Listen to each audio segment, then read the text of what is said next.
Assalamualaikum warahmatullahi wabarakatuh. Perkenalkan, nama saya Novika Fauziana Suha dengan NIM 231002606. Saya akan membuat tugas bahasa Indonesia dengan judul Ejaan Bahasa Indonesia. Nah, ejaan sendiri menurut beberapa ahli, saya akan membuat tugas video bahasa Indonesia dengan judul Ejaan Bahasa Indonesia. Nah, pengertian ejaan menurut beberapa ahli sendiri memiliki artinya. Yang pertama, ejaan menurut Fauzi, Rohman, dan juga Rizal 2019. Ejaan merupakan suatu perlambangan fonem dengan menggunakan huruf. Dalam sistem bahasa ditetapkan mengenai perlambangan suatu fonem, lambang tersebut dilambangkan dengan huruf. Yang kedua, ejaan menurut Rohmansyah dan kawan-kawan 2019. Ejaan memiliki fungsi sebagai landasan pembakuan tata bahasa, kosakata, dan peristilahan, serta alat penyaring masuknya unsur-unsur bahasa lain ke dalam bahasa Indonesia itu sendiri. Sejarah awal ejaan bahasa Indonesia hingga saat ini telah mengalami beberapa perkembangan, ditinjau dari sejarah penyusunannya sejak peraturan ejaan bahasa Melayu dengan huruf Latin ditetapkan pada tahun 1901, berdasarkan rancangan CH A. van Ophuijsen dengan bantuan Angku Nawawi, Gelar Sultan Mamur, dan Muhammad Taib Sultan Ibrahim. Telah dilakukan penyempurnaan ejaan dalam berbagai nama dan juga bentuk ejaan itu sendiri. Nah, Kongres Bahasa Indonesia yang pertama itu di Solo disarankan agar ejaan bahasa Indonesia lebih banyak diinternasionalkan. Pada tahun 1947, Suwandi, Menteri Pengajaran, Pendidikan, dan Kebudayaan masa itu, yang menetapkan dalam surat keputusannya tanggal 19 Maret 1947 nomor 26 strip BH.A bahwa perubahan ejaan bahasa Indonesia dengan maksud membuat ejaan yang berlaku menjadi lebih baik sederhana. Ejaan baru itu oleh masyarakat diberi julukan Ejaan Republik. Yang selanjutnya yaitu Kongres Bahasa Indonesia kedua yang diprakarsai Menteri Muhammad Yamin diselenggarakan di Medan pada tahun 1954. Kongres itu mengambil keputusan supaya ada badan yang menyusun peraturan ejaan yang praktis bagi bahasa Indonesia. Setelah kedua rancangan tersebut akhirnya dilengkapi di dalam Seminar Bahasa Indonesia di Puncak pada tahun 1972 dan diperkenalkan secara luas oleh sebuah panitia yang ditetapkan dengan surat keputusan Menteri Pendidikan dan Kebudayaan pada tanggal 20 Mei 1972. Pada hari proklamasi kemerdekaan berdasarkan keputusan Presiden nomor 57 tahun 1972, dengan nama ejaan yang disempurnakan, Departemen Pendidikan dan Kebudayaan menyebarkan buku kecil yang berjudul Pedoman Ejaan Bahasa Indonesia yang telah disempurnakan sebagai patokan pemakaian ejaan itu sendiri. Ada banyak sekali terjadi perubahan antara ejaan yang disempurnakan dan ejaan EBI. Menurut Karyati, ada beberapa perbedaannya. Yang pertama, pada PUEBI, halaman 5-6 diberi penambalan informasi pelafalan penggunaan diakritik E dan E. Untuk pengucapan atau pelafalan kata yang benar, dikritik berikut ini dapat digunakan jika ejaan kata itu dapat menimbulkan keraguan. Yang kedua, pada bagian keterangan mengenai huruf konsonan terdapat dua perbedaan, yaitu penghilangan keterangan huruf K yang melambangkan bunyi hamzah dan juga penambahan keterangan huruf X pada posisi awal kata S. Yang selanjutnya, pada ejaan yang disempurnakan hanya terdapat 3 diftong seperti AI, AU, dan OI. Sedangkan pada PUEBI terdapat 4 diftong yaitu AI, AU, EI, dan OI. Dengan demikian adanya penambahan diftong EI misalnya pada kata survei. Yang keempat, catatan pada bagian gabungan huruf konsonan ejaan yang disempurnakan yang menyatakan bahwa nama orang, badan hukum, dan nama diri yang lain ditulis sesuai dengan ejaan bahasa Indonesia. Yang kelima, pada bagian penulisan huruf kapital terdapat 6 perbedaan. Nah, perbedaannya itu apa aja? Yang pertama, ada penambahan penjelasan unsur nama orang, seperti julukan ditulis dengan huruf kapital, misalnya Jenderal Singa dan Dewa Pedang.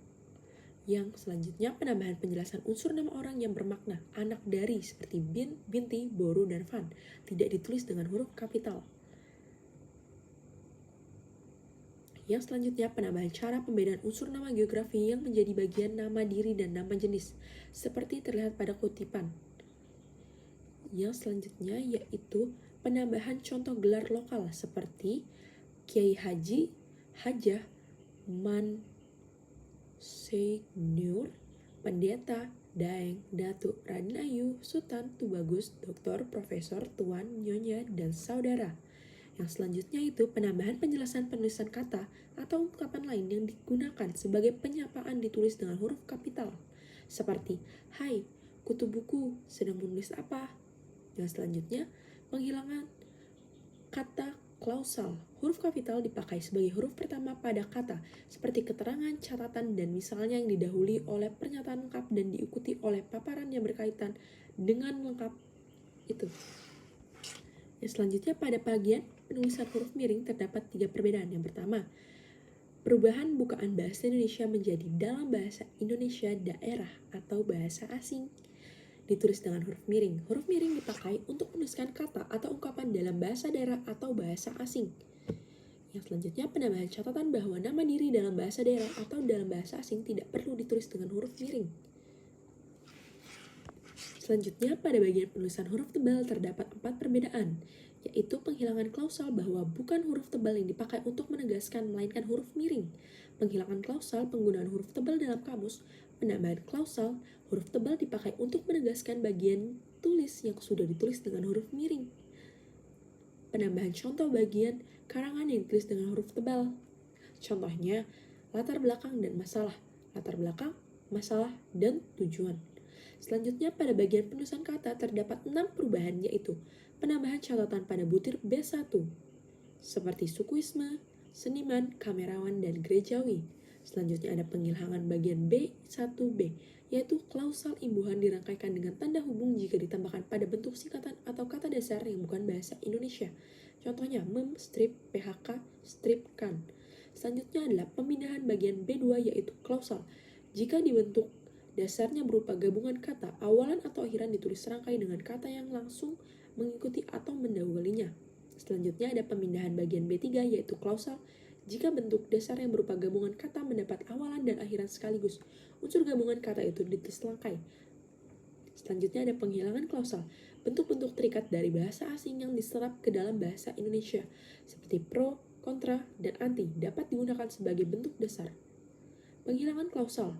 Kata tak sebagai unsur gabungan dalam peristilahan ditulis serangkai dengan bentuk dasar yang mengikutinya, tetapi ditulis terpisah jika diikuti oleh bentuk berimbuhan, seperti tak laik terbang, tak tembus cahaya, tak bersuara, tak terpisahkan. Selanjutnya ada penambahan klausal, singkatan nama, diri, dan gelar yang terdiri atas 2 huruf atau lebih tidak dipenggal. Selanjutnya, pada bagian 2F terdapat perubahan judul. Jika pada ejaan yang disempurnakan, judul bagian ini ialah kata depan di, ke, dan dari.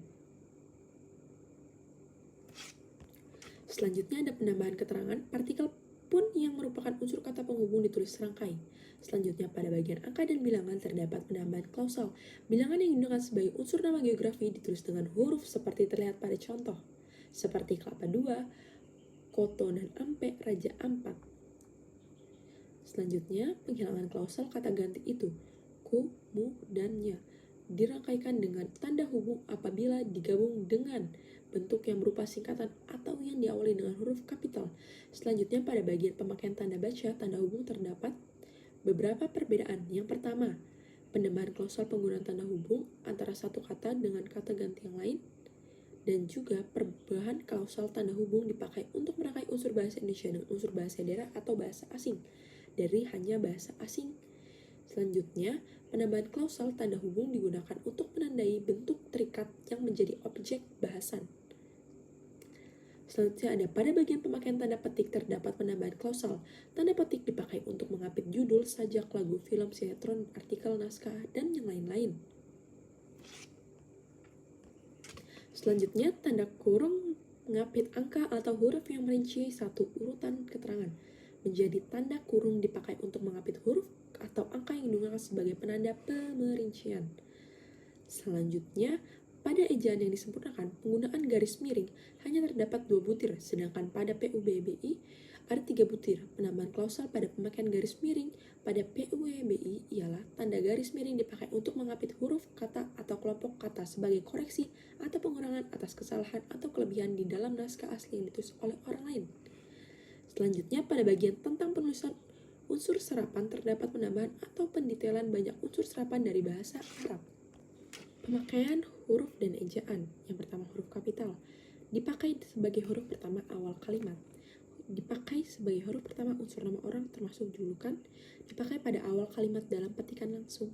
Dipakai sebagai huruf pertama setiap kata nama agama, kitab suci, dan Tuhan.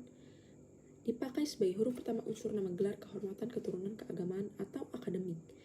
Dipakai sebagai huruf pertama unsur nama gelar kehormatan. Huruf pertama unsur nama jabatan dan pangkat yang diikuti dengan nama orang atau yang dipakai sebagai pengganti nama orang tertentu. Dipakai sebagai huruf pertama nama bangsa, suku bangsa, dan bahasa. Dipakai sebagai huruf pertama nama tahun, bulan, hari, dan hari besar atau hari raya. Untuk unsur nama peristiwa sejarah, huruf pertama nama geografi, huruf pertama semua kata seperti di, ke, dari, dan yang, dan untuk. Setiap kata termasuk unsur kata ulang sempurna di dalam judul buku, karangan, artikel, dan makalah, serta nama majalah dan surat kabar. Dipakai sebagai huruf pertama kata penunjuk hubungan kekerabatan seperti bapak, ibu, kakak, adik, dan paman. Selanjutnya yaitu huruf miring. Huruf miring untuk menuliskan judul buku, dipakai untuk menegaskan atau mengkhususkan huruf bagian kata atau kelompok kata, ungkapan dalam bahasa daerah atau bahasa asing, dan sebagainya. Selanjutnya yaitu pemakaian tanda baca dalam ejaan. Yang pertama, tanda titik. Digunakan pada kalimat yang bukan pertanyaan atau seruan. Digunakan untuk singkatan nama orang. Digunakan pada akhir singkatan gelar atau jabatan.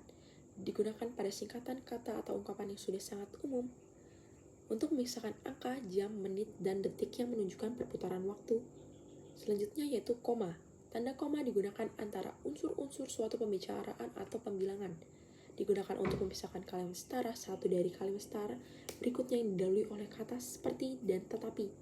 Digunakan untuk memisahkan anak kalimat dari induk kalimat tersebut mendahului induk kalimatnya.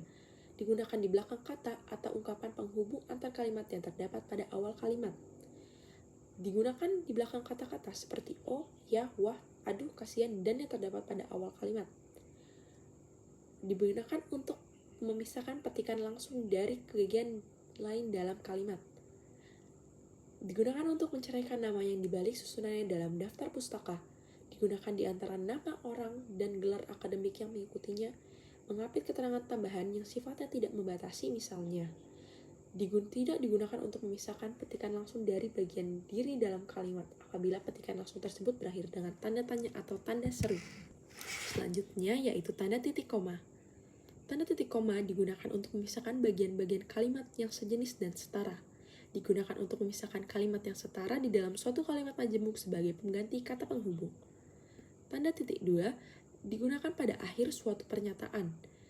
Digunakan sesudah kata-kata atau ungkapan yang memerlukan pemberian.